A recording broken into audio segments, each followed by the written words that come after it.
Welcome to the age of asparagus. This is the final lesson in our analog to digital conversion of Bob Ross's Mystic Mountain Show. I congratulate you on making it this far. Okay, let's add some leaves to these trunks. We've got leaves and branches. We're going to mix cad yellow and sap green. We can go to our digital color mixers. Let's make cadmium yellow our background. Do we have sap green here? Let's go find some sap green. We'll mix it up, maybe 75% sap green. It looks all right. And we're going to go back to our leaves brush. I don't remember what we called that. Our leafy brush. And we've got 100 pixels. I probably should have created that at 200 pixels because that seems more appropriate. Let's go. I'm going to adjust that right now. Let's go. We have our leafy brush selected. Let's go into the brush engine and the brush tip. 201, but we want to save that. So let's just type in 200. We've got our 2-inch brush. That's what Bob Ross is using. We're going to overwrite that. Oh no! I just overwrote the icon as well, which you can tell if I right click here. We have two icons that look the same. So if I load it up, I'm lost. So instead what I can do is I'm just going to zoom in out here, click out here, zoom in, and we'll clear that, and I'll just make it obvious what brush this is. And to overwrite it, again, we can't just change the icon. I'm going to change something down here. So I'm just going to re-enter 200 into the size of the brush. We'll overwrite it, and now hopefully, yeah, there we go. We got an icon back that makes sense. Okay. Let's zoom out a bit, and we're going to add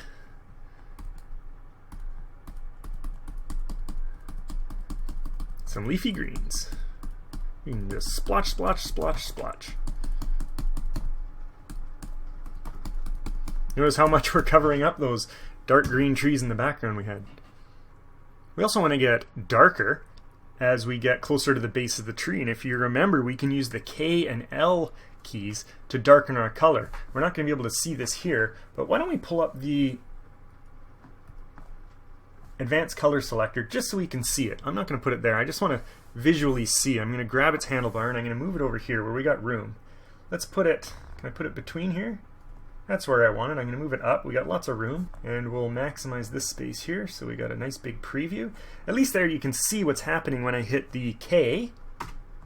It gets darker, and the L to get lighter. So as we go lower, we're going to get, ooh, those are some big transitions there. So let's clear the layer. Ah!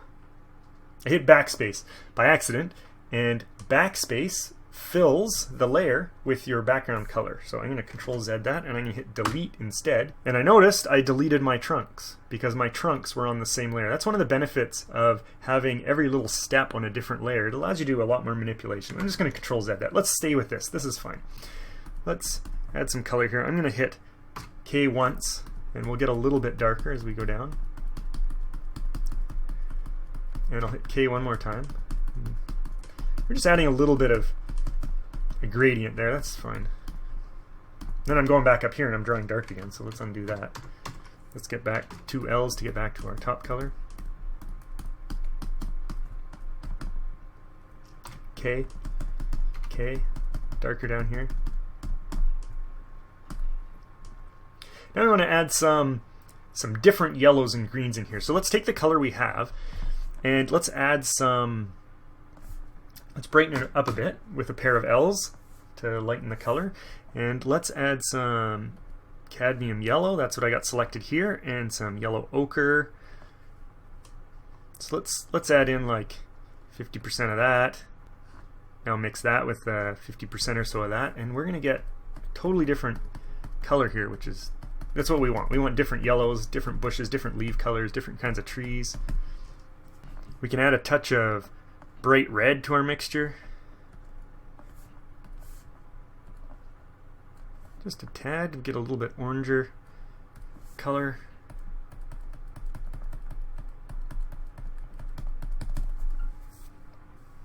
On the other side, we're going to try something a little different. We're going to take this brush, we're just going to do a temporary modification to it.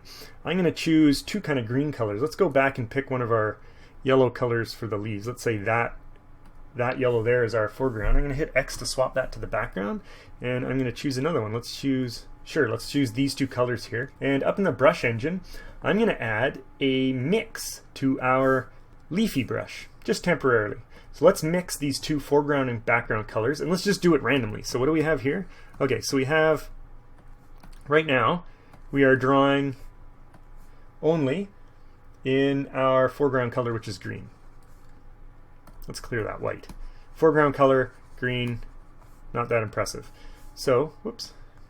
So here this fill is filling with my background color, which is the yellowy color there, and if I click clear here, I'll just get the white, which is easier for us to see. And let's just do it fuzzy. Let's just do it randomly. So we get a mix, a continuous mix between both those colors, and you can see what it does because each splotch is going to have its own distinct color, and that adds a lot of depth to this tree we're going to add. So I'm just doing this temporarily. If I switch out of this brush, it's going to go away. And this time we're going to be a little bit more deliberate. We're going to add these a little bit more deliberately, not kind of just splotchy like we did over there. That's really green too. I like this yellow much better. We also don't want to leave this artificial gap between the edge of the painting, so this one's going to be a lot more deliberate. Let's leave some of that trunk because it looks cool. I'm going to leave some of that trunk there. Good. And maybe I'm going to go back over here and I'm going to add some more to it, especially along the edges here. Fill that out. Maybe another bush coming out there. Adds a little bit of depth to it. You can see how much better this left side here looks.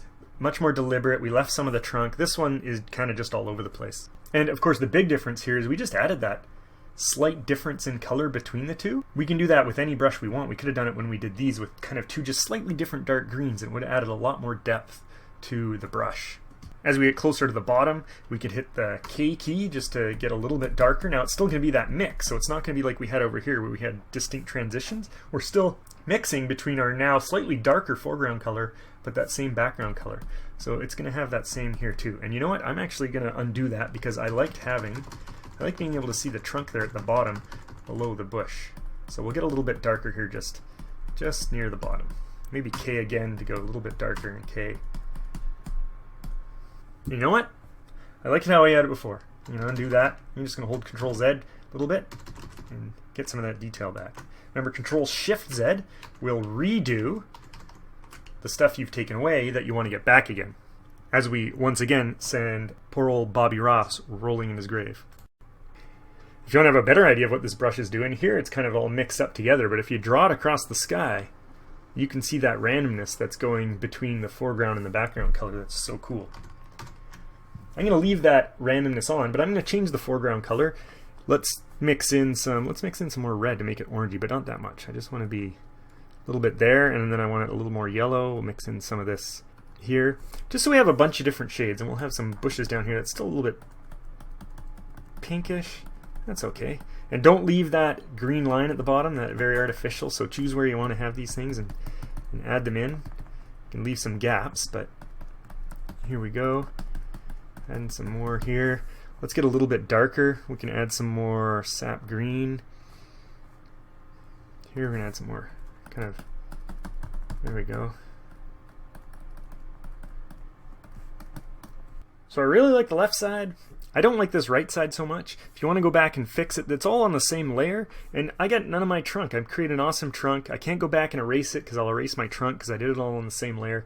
Just some things to think about when you do this, right? I should have created a new layer after on top of my trunk, and then I could have adjusted it more. Maybe had a left side layer and a right side layer, but I'm just going to leave it here for now.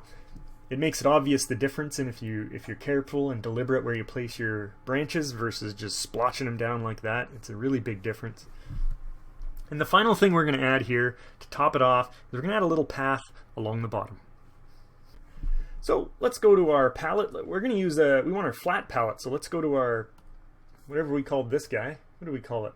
The water palette knife. So this is our horizontal palette knife. We'll go to some Van Dyke Brown, and we're just going to cut in a little path here. You know what? We can zoom in a bit, and we'll cut in a little path. Remember, this is a smudge brush too, right? So you can push and it'll just smudge the colors underneath it. That's fine. That gives it a good effect. Here we go. Good. Some Van Dyke Brown. Add a tiny bit of white on top of that. Whoop, that was too much. And remember, it's just light pressure. I'm kind of just dabbing down on it. Can always undo. One of the problems with undo is if you're a little bit anal, if you're a perfectionist, you can take forever to do this because you can just keep doing it till you get it perfect, and of course you'll never get it perfect. So really, that's all Bobby's saying is just, there's no mistakes. You do it, it's gonna look cool. You can do it again, make it look different. That looks all right. I did this again on the same layer as my trunks. I'm getting a bit sloppy here. And finally, just to drop that path down, we're gonna add a few bushes back on top of this. Now, because I never saved my Leafy Brush, I'm not going to have that gradient again. I'm just going to be drawing in one color. My fuzzy color source is gone. That's fine. I just need a little tiny bit here. I'm just going to choose that. That yellow's fine. I'm just going to add a little bit of... There we go. Shoot! And with that, I think, my friends, we have a finished painting. If you made it this far, I'm hoping you have a finished painting on your computer right now. If you're willing to share it, please post a link to your painting in the comments. If you give me permission to use it, I will create a compilation of paintings made with the help of this course and post it on YouTube in this playlist. I think that would be cool. Where to go from here? The obvious answer, for those of you who enjoy Bob Ross's style, is to check out the Bob Ross channel for another awesome lesson and try to follow along with him on your own now that you know a bit about how to use Krita. If the B-Meister isn't your thing, you can check out Krita's tutorial page, which includes some great videos as well as some in-depth written manuals. There are a few awesome YouTube channels with a Krita focus, which I'll throw up on the sides here for you to check out. GD Quest has some kick-ass game art tutorials. David Rivoy and Ramon Miranda get into some of Krita's nooks and crannies. And Timothy Gate, who also recorded the Secrets of Krita DVD with over 100 lessons, which you can purchase to support the Krita Foundation, which is the non-profit foundation that develops Krita. And you should definitely check out Krita's Kickstarter campaigns, which they run regularly to raise funds for Krita's development. It's a fun way to get involved in the Krita community and have your say in what new features you'd like Krita to have. Once again, thank you, and goodbye, my friend.